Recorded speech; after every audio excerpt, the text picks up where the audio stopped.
कुछ लोग गद्दी पे आए हैं जो लोगों को लड़ा रहे हैं। वरना कल की मैं बात बताऊं, कल मैं ट्रेन में था, ट्रेन से उतरा, एक लेडीज़ थी, हिंदू लेडीज़ थी, बच्चे थे छोटे और बहुत ज़्यादा परेशान थे। हमने कहा आप परेशान मत होइए, हम आपको लेके जाते हैं। मैं मुसलमान, टोपी और दाढ़ी वाला, और वो एक हिंदू लेडीज़ है। अगर धर्म के मुताबिक बात करो तो क्यों हम उसकी मदद करें। लेकिन मैं उसकी बैग उठाकर लाकर बस तक पहुंचाया। ये आशिक मियां मौजूद है, पूछ लीजिए। तो अगर हम धर्म को देखें, वो तो हिंदू लेडीज थे, मना नहीं, हम उसकी मदद नहीं करते, जाओ तुम जानो, तुम्हारा धर्म हिंदू है।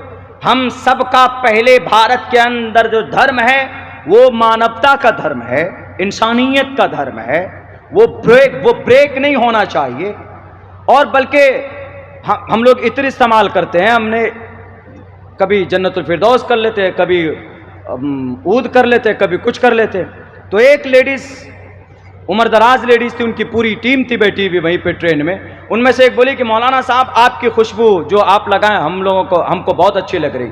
हमने कहा कि वो फिर बोल पड़ी कि आपके पास एक्स्ट्रा है क्या। हमने कहा कि आप ले लीजिए, एक्स्ट्रा नहीं, जो हम लगाए वो आप ले लीजिए, रख लीजिए। हमने कहा कि आप कहाँ जा रहे हैं, बोला कि हम कामाख्या तक जाएंगे। तो हमने कहा कि कामाख्या देवी, कामाख्या का नाम ही पड़ा है, कामाख्या देवी, माता कामाख्या देवी के नाम पर कामाख्या शहर का नाम कामाख्या पड़ा। बोला मैं उसी दर्शन के लिए जा रही। मैंने कहा कि ठीक है, ये मेरी तरफ से गिफ्ट है आपके लिए, आप लेकर जाइए। ये कोई मुबालगे की बात नहीं। मैंने उसको दिया और खुशी खुशी लिए, बोला भैया पैसा ले लीजिए। मैंने कहा कोई बात नहीं। तो ये माहौल होना चाहिए भारत के अंदर में। इतनी नफरती माहौल पैदा कर दिया गया है कि भारत के अंदर कभी कभी ट्रेन में इधर बैठिए, इधर में कोई सनातन धर्मी बैठा है तो वो ऐसा समझता है कि भाई यार ये कौन मुल्ला जिहादी आ गया पास में। कभी कभी ऐसा भी हो जाता है। तो ये पैदा किया गया है सोशल मीडिया के जरिए से। ये नहीं होना चाहिए, मिलकर रहना चाहिए सबको इस देश के अंदर, और तभी हमारा ये देश तरक्की करेगा। गुरुजी बैठे हैं, उनके पास एक गीता, मैंने गीता का एक मंत्र पढ़ा है, पहला वाला मंत्र, धर्म क्षेत्रे कुरुक्षेत्रे समवेता योत्सव मामका पांडवाशे किम कुर्वत संजय। देख लीजिए, गुरुजी से पूछ लीजिए, मुझसे ज़्यादा ये आपको बता सकते हैं, चूँकि इनकी मादरी, इनकी मजहबी लैंग्वेज, हमारी मजहबी लैंग्वेज तो धार्मिक लैंग्वेज अरबी है। मेरी प्रोनंसिएशन में भी गलती हो सकती है, लेकिन जिस अंदाज में मैं कुरान पढ़ दूंगा तो ये नहीं पढ़ पाएंगे, लेकिन जिस अंदाज में ये संस्कृत पढ़ देंगे तो मैं नहीं पढ़ पाऊंगा। धर्म की बातें कही गई है उसके अंदर, धर्म क्षेत्रे कुरुक्षेत्रे समवेता योत्सवः मामका पांडवाशे किम कुर्वत संजय। इसी गीता में आगे चलकर इल्म की क्या अहमियत है। उदारा सर्व एवैते ज्ञानी तात्मेव मयि मतम आस्थितः सही युक्तात्मा मामेवामुत्तमां गतिम। जिस इंसान के अंदर ज्ञान हो उसका सम्मान होना चाहिए। क्यों? इस मंत्र की तशरीह कर रहा, क्योंकि उसके अंदर अगर ज्ञान है तो ज्ञान सिफत ईश्वर की है। तो जिसके अंदर ईश्वर की सिफत है ईश्वर की, तो समझ लीजिए उसके अंदर ईश्वर है। जब उसमें ईश्वर है तो ईश्वर का सम्मान किया जाता, उसकी बेइज्जती नहीं की जाती। अब अगर अब्दुल्ला सालिम बोलने के लिए, तकरीर के लिए खुतबा पढ़ दिया, अपनी बातें शुरू की है, तो कोई आदमी आकर उससे माइक ले लेता है कि भाई आइए मैं बयान करूंगा तब आप बात में कीजिएगा। ये बेइज्जती है, तौहीन है। बहुनाम जन्मनामन्ते ज्ञानवान माम परपद्यते वासुदेवा सर्वमिति समहात्मा सुदुर्लभा। इंसान ज्ञान से ही बड़ा होता है, तालीम से और नॉलेज से बड़ा होता है। पंडित दयानंद सरस्वती जी ने भी अपनी किताब में यह बात लिखी है कि जब कोई माँ और बाप और टीचर किसी नौजवान पर मेहनत करता है वो बहुत महान होता है। यानी उस पर जब ज्ञान के ताल्लुक से उस पर मेहनत की जाती है, वो मातृमान पितृमान चार्यावान पुरुषो वेदा। पुरुषो वेदा, महापुरुष ऐसे नहीं बनता। पुरुष माने पुरुष इंसान, वेदा मतलब जानकारी, वेद के माने जानना, इल्म, नॉलेज। तो बहरकैफ एक बहुत बड़ा मकाम है। इल्म रखने वाले का मकाम और मर्तबा हमें पहचानने की ज़रूरत है, बिलमुकाबिल दुनिया के और दूसरी प्राणी के बारे में उनके बिलमुकाबिल। आज ये सम्मान हम नहीं देते। सनातन धर्मी भाइयों में सम्मान है। अगर कह दिया जाए कि ये महाराज हैं, ये वैदी हैं, ये चतुर्वेदी हैं, तो वह सर पर उठा कर लेकर घूमना चाहते हैं उनको। उनके पैरों को दूध से धोकर उनको पवित्र रखना चाहते हैं। हमारे यहाँ नहीं है। मुल्ला जी, मौलाना साहब, हाफिज जी बस चंदा करते हैं, फितरा खाते हैं। इस जमीन पर मैं दावे के साथ कहता हूं, इस जमीन पर इस्लामिक अकीदे के एतबार से इस जमीन पर सबसे मुक़द्दस जमात सहाबा के बाद अगर कोई है तो हमारे टोटल उलमाए किराम की जमात है। उनमें हुफ़ाज़ भी आ जाते हैं, क़ारी क़ुर्रा हज़रात भी आते हैं, जो भी शरीयत का जानकार है वो सब के सब आ जाते हैं। वारिसीन अंबिया टोटल के टोटल आ जाते हैं। दोनों के सबूत और दोनों के दलाइल मैंने कुरान और गीता की रोशनी में आप लोगों के सामने पेश की। जो मुझे दो बातें करनी वो ये कि अभी एक बहुत बड़ा घटना हुआ कश्मीर की घाटी में, उसको इस्लाम से जोड़ दिया गया कि नहीं इस्लाम में ऐसा है। वो आए थे और बंदूक लेकर उन्होंने गोली चलाई, 28 लोगों को मार दिया और धर्म पूछ कर मारा। इसलिए धर्म पूछ कर मार रहे थे चूंकि अगर कोई मुस्लिम किसी गैर मुस्लिम को गोली मारेगा या उसको मारेगा, किसी काफिर को मारेगा, तो वो जन्नत में जाएगा और उसको हूरें मिलेंगी। ये कॉन्सेप्ट फैलाया गया है जो कि बिल्कुल बिल्कुल सही नहीं है, दुरुस्त नहीं, बिल्कुल खिलाफ है, शरीयत के खिलाफ है, समाज के खिलाफ है, देश के संविधान के खिलाफ है। कौन सी आयत है, कौन सी हदीस है? जरा बताए कोई कि अगर कोई किसी हिंदू को मारेगा तो वह जन्नत में जाएगा और उसको 70 हूरें मिलेंगी। वहूरुन ईन कमसालिल लुलुइल मकनून जज़ाअम बिमा कानू यामलून। दूसरी जगह पर जज़ाअम बिमा कानू यामलून। अल्लाह तबारक व तआला किसी बंदे को अगर जन्नत के अंदर, स्वर्ग के अंदर अगर उनको सरफराज करता है, उनके लिए अगर कुछ है तो उनके अच्छे अमल की वजह से किसी काफिर को,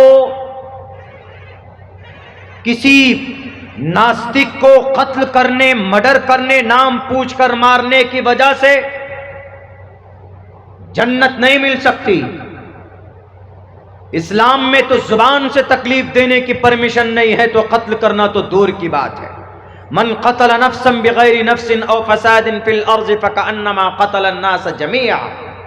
अगर इस जमीन पर कोई किसी को मारता है, बिना बात के मारता है, इस्लाम में एक प्रावधान है, इस्लामिक शरीयत में। भारत में इस्लामिक शरीयत नहीं है।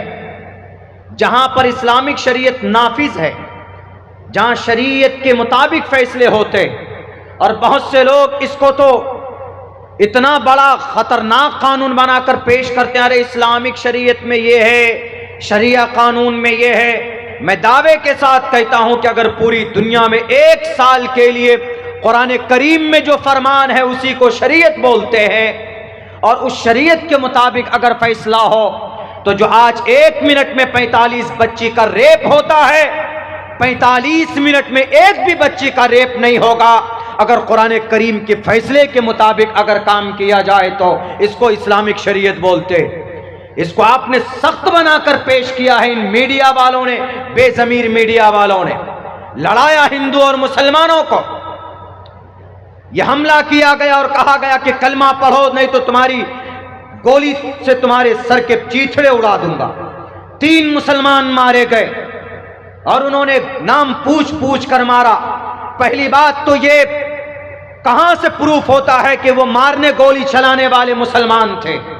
इसीलिए कि जो मुसलमान होगा, जो सच्चा कुरान का दीवाना होगा, जो सच्चा आशिक़ रसूल होगा, वो कभी भी किसी निहत्थे पर वार नहीं कर सकता। अल्लाह के नबी अलैहिस्सलातु वस्सलाम इंसानियत की कद्र करते थे। आप अलैहिस्सलाम बैठे हैं, एक जनाजा गुजरा, नबी पाक अलैहिस्सलाम खड़े हो गए। किसी ने कहा कि वो तो यहूदी का जनाजा था, आप क्यों खड़े हुए? अल्लाह के नबी ने कहा कि यहूदी बाद में, पहले वो इंसान है। एक माँ बाप के कोख से मुसलमान भी पैदा हुआ है और उसी माँ बाप के कोख से सनातन धर्मी भी पैदा हुआ, उसी माँ बाप के कोख से क्रिश्चियन भी पैदा हुआ, उसी माँ बाप के कोख से जैन पैदा हुआ, उसी माँ बाप के कोख से एक सिख भी पैदा हुआ, उसी माँ बाप के कोख से बुद्धिस्ट भी पैदा हुआ, उसी माँ बाप के कोख से क्रिश्चियन और जुडाइज्म पैदा हुआ, उसी माँ बाप के कोख से कन्फ्यूशनिज्म आशूरियु पैदा हुआ, उसी माँ बाप के कोख से पूरी दुनिया के इंसान पैदा हुए, अलग नहीं। इसीलिए सबका ब्लड एक है, सबका खून एक है, क्योंकि सबकी निस्बत और सबका लिंग एक ही मानव से जाकर जुड़ता है, वह आदम और अम्मा हव्वा से जुड़ता।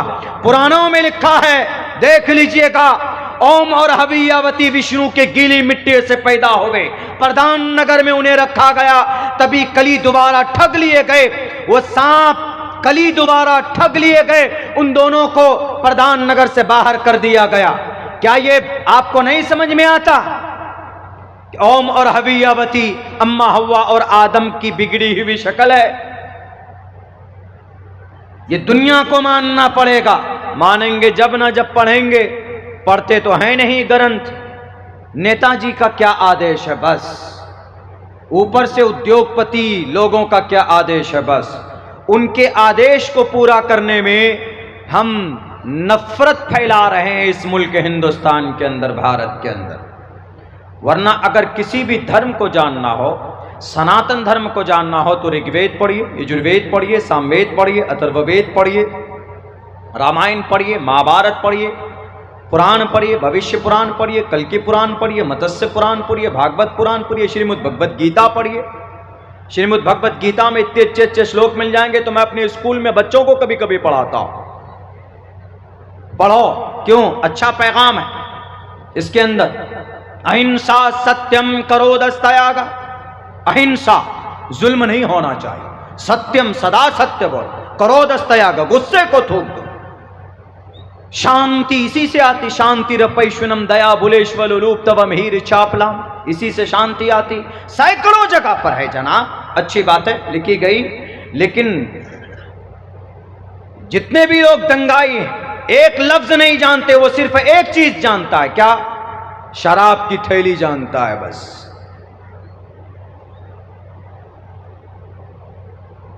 कोरेक्स की शीशी जानता है बस, और कुछ नहीं जानता।